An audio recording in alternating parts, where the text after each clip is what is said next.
আসসালামু আলাইকুম দর্শক, এটা হচ্ছে একটা ডিএসপি পিসিবি। বাংলাদেশে বহুল ব্যবহৃত পিসিবির ভিতরে একটি অন্যতম পিসিবি হচ্ছে এই ডিএসপি পিসিবি।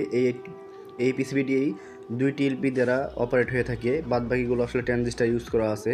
তো এই পিসিবিগুলো আসলে কে ব্যবহার করেন এবং কেমন পারফরমেন্স পাচ্ছেন অবশ্যই জানাবেন। তো দেখতে পাচ্ছেন এই টিএলপিগুলো আসলে যদি একটু নিম্নমানের হয়ে যায় তারপরে সুন্দরভাবে চলে, কারণ এখান থেকে আসলে দুইটা করে ট্রানজিস্টার ব্যবহার করা আছে আলাদা, যা এখানে কোনো ধরনের প্রভাব পড়ে না। আসলে নিম্নমানের কিছু টিএলপি যদি চলে আসে হাতে, সেইগুলো আপনি এখানে এই পিসিবির মাধ্যমে ব্যবহার করতে পারবেন কোনো ধরনের সমস্যা ছাড়াই। তো দেখতে পাচ্ছেন এখানে কিন্তু আলাদা একটা ছোটো সার্কিট ইউজ করা হয়, এবং এই সার্কিটের সাথেই আপনারা ফিল্টারিং ক্যাপাসিটার এবং সিটি কয়েলটাও এখানে ব্যবহার করতে পারবেন। তবে এখানে অবশ্যই একটা ছোটো মানের সিটি কয়েল পাওয়া যায়, সেটা ব্যবহার করতে পারবেন।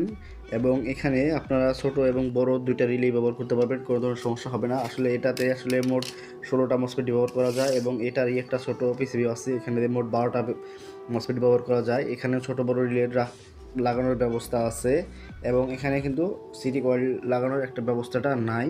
তো দেখতে পাচ্ছেন এখানে ক্যাপাসিটারটা লাগানোর ব্যবস্থা আছে। তো এই বোর্ডটা আসলে আপনারা কে ইউজ করতেছেন এবং কেমন ধরনের সুবিধা পাচ্ছেন অবশ্যই কমেন্টে জানিয়ে যাবেন। ধন্যবাদ সকলকে।